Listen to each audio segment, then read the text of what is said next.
there, and welcome to Menu Talk. I'm Pat Kobe, Senior Menu Editor at Restaurant Business, and I am here with Bret Thorn, Senior Food and Beverage Editor of Nation's Restaurant News and Restaurant Hospitality. Welcome, everybody, and hi, Pat. How are you? Hello. So Brett is recording from Boston this Correct. morning. Yes. What are In you my doing hotel up? room, chandelier, pretty classy. Just came up to the weekend for the weekend, visited some restaurants. I'm staying at the Lenox Hotel where Willow and Ivy is the signature restaurant. And that was handy because I'm actually doing some research on oysters. And they had a really interesting roasted local oyster dish that had leeks and bacon and grana padano cheese and brioche and cream. And it came out in that dramatic smoked cloche presentation. It had a little glass dome over it. It was all smoky. And I was there with an old college friend of mine and his girlfriend. They just celebrated 10 years together. And, they go out to restaurants and stuff, but they're not, enmeshed the way we are. And so she was really thrilled by the smoke that came off of the cloche and stuff. Were they local oysters, like from Wellfleet, or? I don't remember where exactly, but yes, like from Wellfleet. The chef has been working in New England restaurants forever. And so he has a lot of good relationships with the local oyster farmers. And of course, oysters have all sorts of things going for them. They're high in protein. They're not just sustainable, but they're regenerative. They restore the waterways where they grow. And according to our sister company, Technomic, they appear currently on 11% more menus than they did a year ago. So Wow, that's impressive. I love oysters, so I'm glad to hear right. One of my friend's girlfriend isn't a huge fan, even though she's a local Massachusettser. She's not a fan of raw oysters. But I asked if she liked clams, and she said, "I love them." I said, "Well, great. Then you will probably like roasted oysters." And indeed, she did. They were really delicious. They were unusually good roasted oysters. So that was cool. And then I also went to the Bank Seafood and Steak for brunch. The Bank's Seafood and Steak. And had what the menu called a lobster hash, which I thought would be a corned beef hash with lobster on it. But in fact, it was like a corned beef hash with 2 sunny side up eggs and half a roasted lobster. And it being in Boston, it was a delicious oyster. I mean, it was the tail and the claw, but in the shell, very beautifully presented. And that was a lovely New England brunch. Well, I've been looking at a lot of value meals this week, which is kind of the opposite, yes. But it seems like a lot of chains are, feeding consumers' desire to save money because they're coming out with some really cool value deals. Buffalo Wild Wings just released their bottomless appetizers, and you can get as many appetizers as you want, it sounds like mozzarella sticks and fried pickles and things like that for $9.99 for 4 people. I guess each person has to pay $9.99, but And I believe it's still there's pretty a good deal. surcharge if it's more than 4 people, Right. something like that. Yeah. But that's still a pretty good deal. It's a great deal. And it's copying, I guess it's fair to say copying their competitor Red Robin, which has always had bottomless sides, or, for as long as I know. Still a great idea. Why not? I want all of the fried pickles that I can eat for $9.99. Right.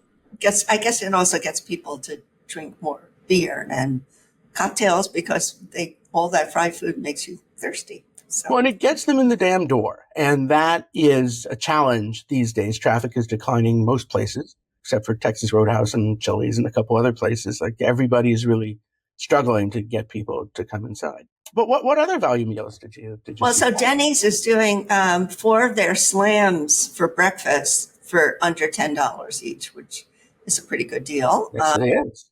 Because they come with like pancakes and 2 eggs and sausage or bacon. And, so you can either get pancakes or French toast or, 4 different combinations. So that's a pretty good deal. And I think you wrote about Olympic. Sorry, go ahead. No, I think you wrote about gotta have it value meals. Habit Burger and Grill did some half sandwich deals last week. So yeah, there are a lot of value deals coming Well, up. with a breakfast like that, unless you're an Olympic athlete or like a college athlete or something like that, that's enough for breakfast and lunch and possibly dinner. Like that's a lot of food, and Definitely. Yeah. good idea. Yeah, Have a I little. guess but people like breakfast and they like deals, so it should be successful. And Denny serves breakfast all day. Do you know if the slam deals are available all day? Yeah, it didn't say they weren't, so I So would yeah, imagine they are. so I could get a slam at 2 p.m. and be Yes, set. set for the rest of the day. That's great. And then we also noticed all these chains taking off on the Dubai chocolate Yeah. phase that's happening on TikTok. I mean, it started on TikTok with Dubai chocolate bars, but now chains are doing like iterations and riffs on the Dubai chocolate bar into desserts and drinks and all kinds of things. What have you noticed, Brett? Well, I mean, in case people don't know, a Dubai chocolate bar is chocolate with pistachio and knafe, which is phyllo dough with a sort of cheese in it. Although often the phyllo is just phyllo; it's not knafe. The cheese isn't necessarily in there. But Shake Shack, of course, had a Dubai chocolate shake at like just a few locations earlier this year, and they had some logistical operational issues in terms of they had to like griddle the phyllo dough to in restaurant because they couldn't find any that didn't need to be griddled. But then they did find it, and so now they've rolled it out system wide, or they're about to roll it out system wide, and they're charging some crazy price, like $9.29 for it or something, which for a shake Wow. is a lot. Well, the chocolate bars themselves in New York City anyway, go for like $20, Wow. which people are paying, even though they're trying to save money on value meals. They're splurging on chocolate bars. Well, I it might not be exactly the same demographic, but yeah, they're spending money on chocolates, and I'm double checking the price. $9.49 is the starting price, and it was $8.49 earlier this year when they tested it in Los Angeles, New York, and Miami. So, Then I also noticed that Paris Baguette is introducing some Dubai chocolate pastries. There's a mochi donut. Um, there's a chocolate tart. And then they have their Dubai chocolate matcha latte. And all of them have that crunchy katafi chocolate and pistachio. That's whoa, kind of the combination. yeah, kataifi is phyllo shredded. That's shredded, and then kanafa is if you mix the cheese with it. A matcha, I don't know about that, but I guess certainly I wouldn't knock it until I try it, and then I probably wouldn't knock it. It's they tested it. It's Well, probably pretty good.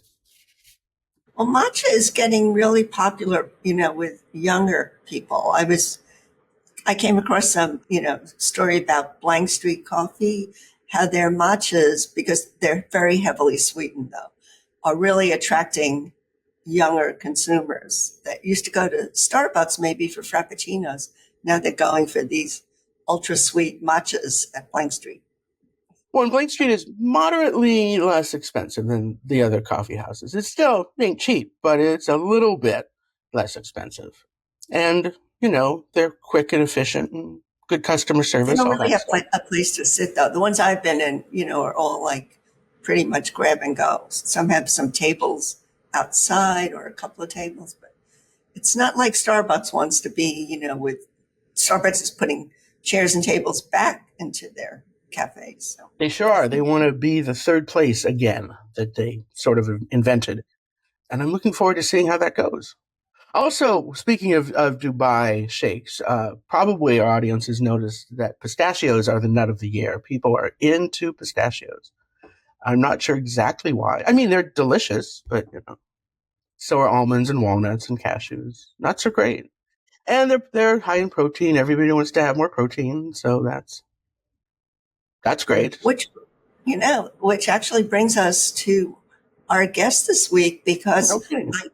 I interviewed Laura Camerer from Protein Bar, and they are one of the original fast casuals that put protein into their shakes, bowls. The whole premise of their operation is protein.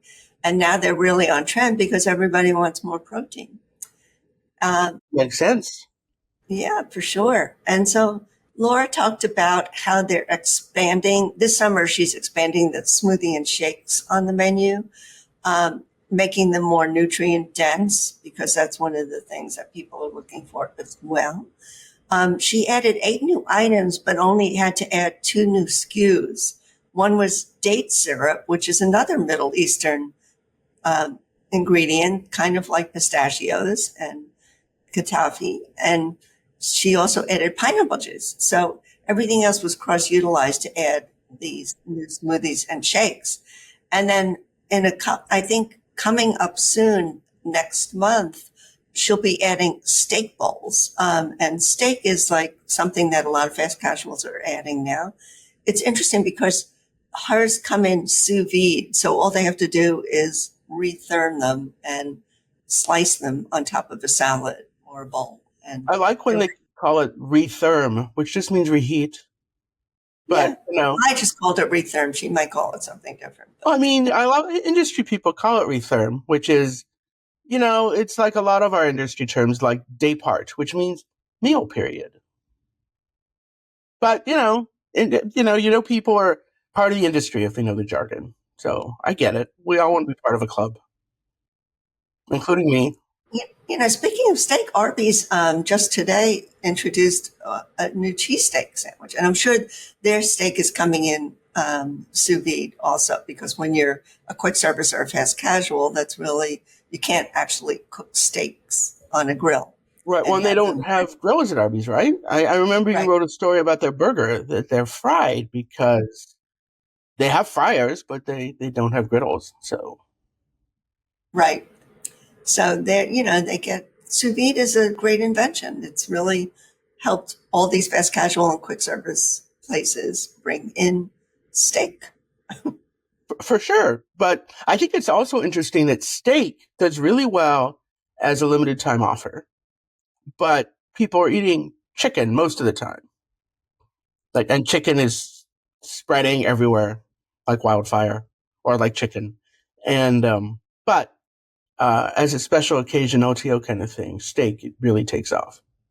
Right.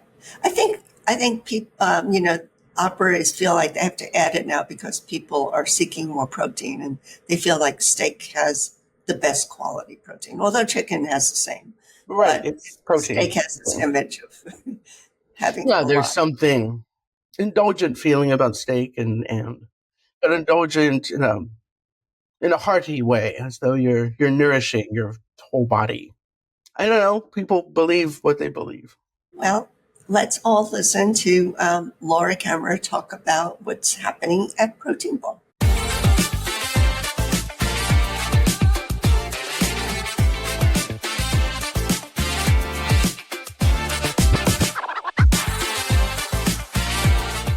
Hi there, I'm here with Laura Camerer, Senior Manager of Culinary for Protein Bar and Kitchen in Chicago. Hi. Hi. Welcome, Laura. Thank you. It's great to be here. Yeah, it's great to see you. And so tell me a little bit about your menu innovation that you've done recently. I know we talked about this for a story, but I think everyone else would like to hear about it. Yeah, absolutely. We focused on expanding our blend program just this past spring. It's always been a huge core of our business. We started out actually only making smoothies and shakes, and we later on added food to our menu, but that's always been the core of our business. It's actually like 30%, if not a little bit more, of our business is our made-to-order smoothie program, which is pretty huge. Yeah, that is huge. Yeah, especially in comparison to others in the space.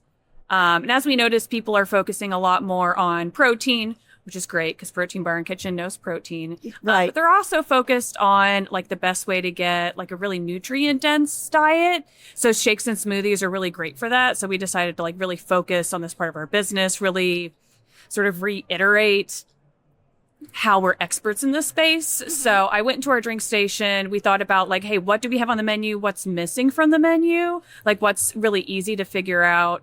Like a tropical protein shake was one where I'm like, we don't have this. How do we add this? Or a smoothie that features acai. We don't have that. Why not? So we went through and we were able to add at least 8 new items. And we really only introduced 2 new SKUs. Our restaurants are really, really small. So like I can't throw a ton of ingredients in there. Right. And plus like we want to like cross utilize things. It helps us move product faster. It helps keep ordering more simplified. It's like a win-win all in all. So what were the 2 ingredients that you added? we ended up adding in pineapple juice. We already had fresh pineapple, but pineapple juice like definitely behaves a lot differently. And it fixed a lot of the things I was solving for. And then another one of the new ingredients was date syrup. In the past, we've had whole dates on the menu, and we discovered really quickly that they're kind of difficult to work with. We would order them pitted and they wouldn't always come pitted, or you had to cut them in half, or Wouldn't they get like stuck in the blender? Yeah, they're like tacky. They don't always Right. blend really well. So we found this really awesome date syrup which is just made from dates. And so it's really easy to blend into stuff. It's really great to like top acai bowls with because it's kind of like caramely and luscious and it doesn't taste like dates per se. So that was a really fun ingredient. And those were the 2 new SKUs that we added in. Right. And you also put bowls on the menu, smoothie bowls. Yeah, we which you had didn't. acai bowls previously, which always did really well for us. And we decided to sort of expand that category and add more smoothie bowls, so not necessarily acai based. So one that we did was the Sunday Fun Day, which is like really indulgent. It's a treat, but it's still, it's still sort of health conscious. It's got protein powder. So it is like a protein packed sort of entree. And then we have the date drizzled on top of it. It's got chocolate. It's got a little bit of agave as a sweetener and some granola. So Sunday Fun Day, the Sunday is spelled with the DAE. So just like something fun. And then we did the beach bowl, which is really light. It's like mango, strawberry, banana. It's got some fresh fruit topped on it. Just something, really easy, really simple, and just really delicious. And these span all the day parts, right? Yeah, we serve them all day. Yeah, I think we suggest the smoothie bowls a lot for breakfast, especially for people who are like vegan or gluten-free. Those are really good options for them. But we serve them all day long. If you go to Northwestern Hospital or O'Hare Airport, that is all they are pumping out all day long are things off the blend menu. Right.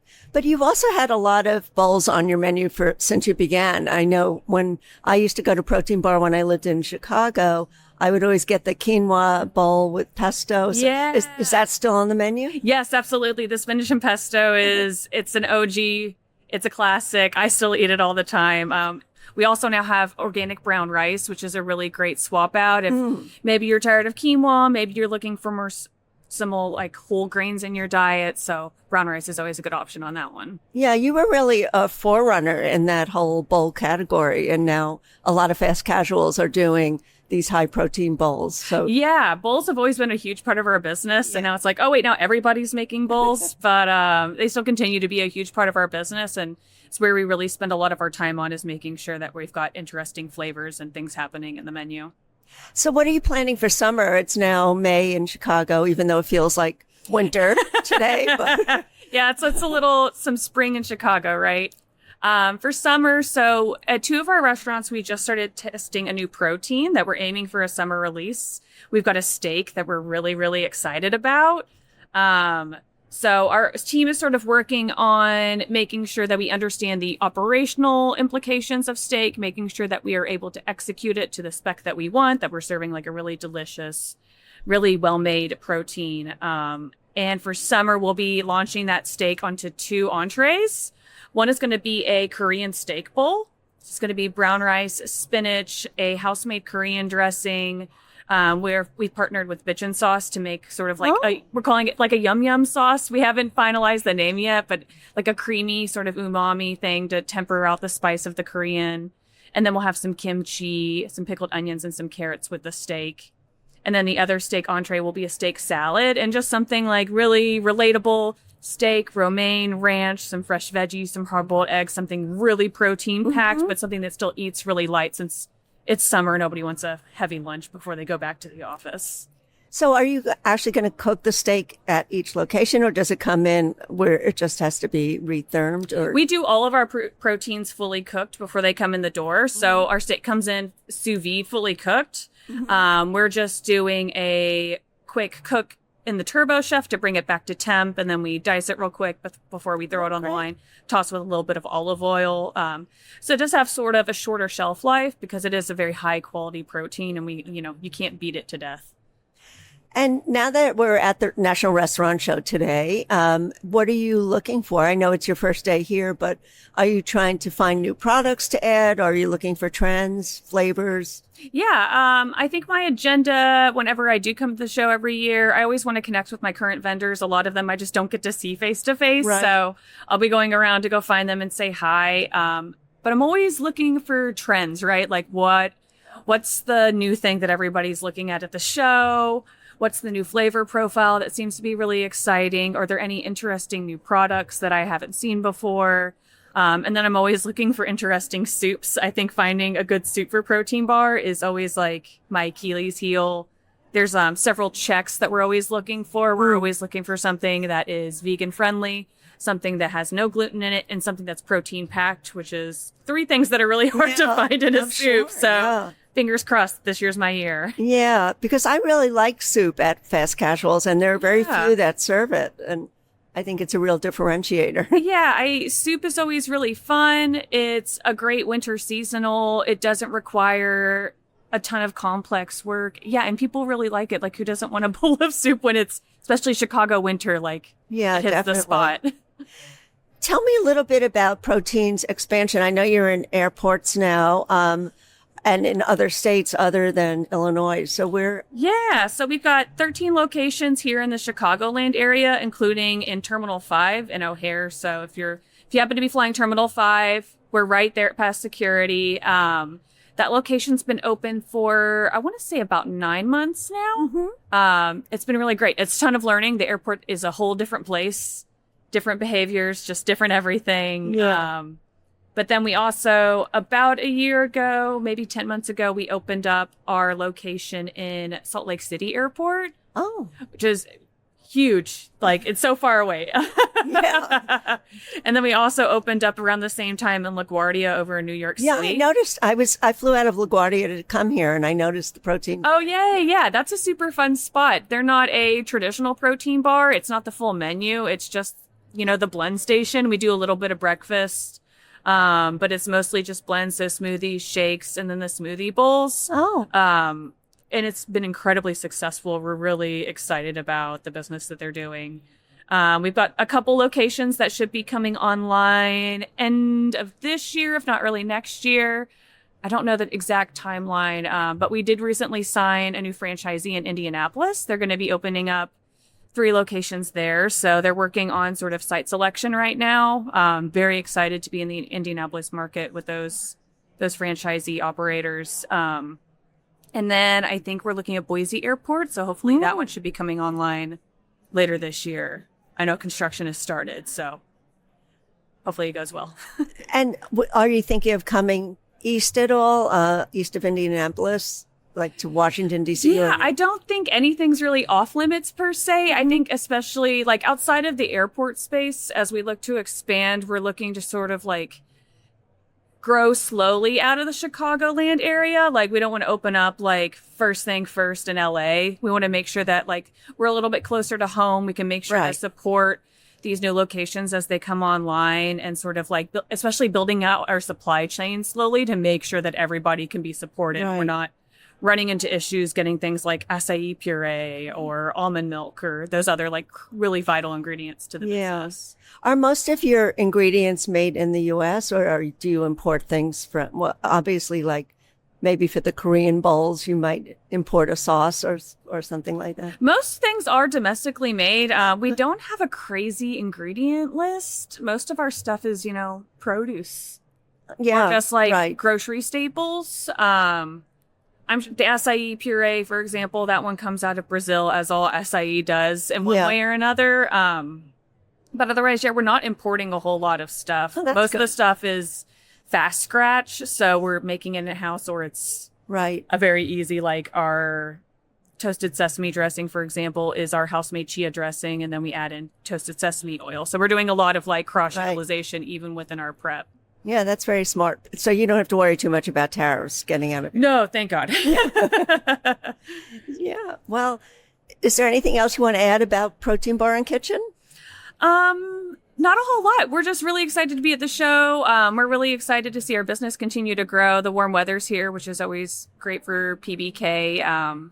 We actually, every Thursday, we do a promotion called Thirsty Thursday, where we promote either a shake or a smoothie, or sometimes multiple shakes or smoothies for people who use the Protein Bar and Kitchen app.